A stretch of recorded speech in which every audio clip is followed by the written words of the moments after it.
ஒருத்தரு நல்லது செய்ய வந்தாக்கா, அவர் பேசின வார்த்தைகளை வைத்தே திசை திருப்பி, அர்த்தத்தை அனர்த்தமாக்கி ஒரு கெட்டவனாக சித்தரிக்கப்படுவது இந்த மீடியாக்கள் மற்றும் ஒரு சிலரோட பேட்டிகள். இது என்ன நியாயம்? இல்ல அநியாயம்? ஆக்சுவலா காஞ்சிபுரத்துல நடிகர் விஜய் அவர்கள் பேசியபோது, அவர் ஆட்சிக்கு வந்தால் ஸ்கூட்டர் தருகிறேன், கார் தருகிறேன், வீடு தருகிறேன் அப்படின்னு சொல்லலைங்க. அவர் என்ன சொல்லி இருக்கார்? நம்ம நீங்களே ஆட்சிக்கு நல்லா வந்தா தெளிவா அது என்ன பாருங்க. வந்தா வருவோம். மக்கள் கண்டிப்பா நம்மள வர வைப்பாங்க. மக்களுக்கான ஆட்சியை மக்களே விரும்பி வர வைக்கத்தானே செய்வாங்க. அப்படி மக்களால் அமைக்கப்பட போற நம்ம ஆட்சியில நம்ம என்ன செய்ய போறோம்ன்றது அதுக்கான அந்த தேர்தல் அறிக்கையில அதுக்கான விளக்கத்தை டெஃபினட்டா கொடுப்போம்.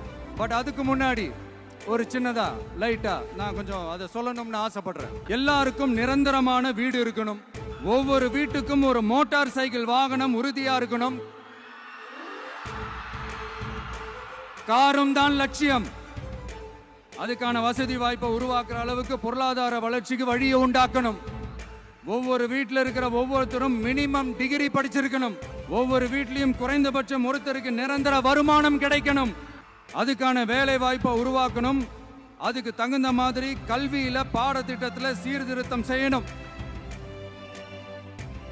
கவர்மெண்ட் ஹாஸ்பிட்டல்ஸுக்கு மக்கள் எல்லாரும் பயம் இல்லாம நம்பி போற மாதிரி மாத்தணும்.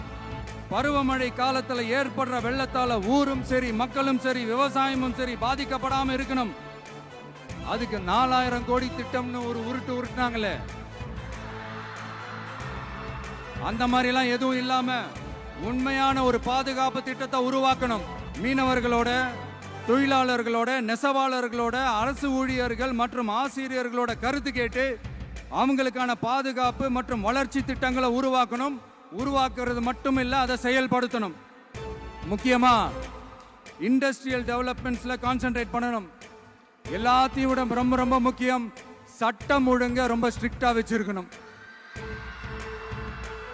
நம்மளுடைய அம்மா, அக்கா, தங்கச்சிகள், அவங்களுடைய பிள்ளைகள், குழந்தைகள் எல்லாருக்கும் பாதுகாப்பை, அதுவும் உண்மையான ஸ்ட்ராங்கான பவர்ஃபுல்லான பாதுகாப்பை உண்டாக்கணும். பார்த்தீங்களா? எந்த இடத்திலும் இலவசமா நாங்க பண்ணி தருவோம் அப்படின்னு அவர் சொல்லலைங்க. பொருளாதாரத்தை முன்னேற்றணும், வருவாயை பெருக்கணும் அப்படின்னு தான் சொல்லி இருக்கார். அந்த அளவுக்கு மக்களை வசதியாக்குவதற்கு என்ன செய்ய வேண்டுமோ அதை செய்ய வேண்டும் என்றே கூறியுள்ளார்.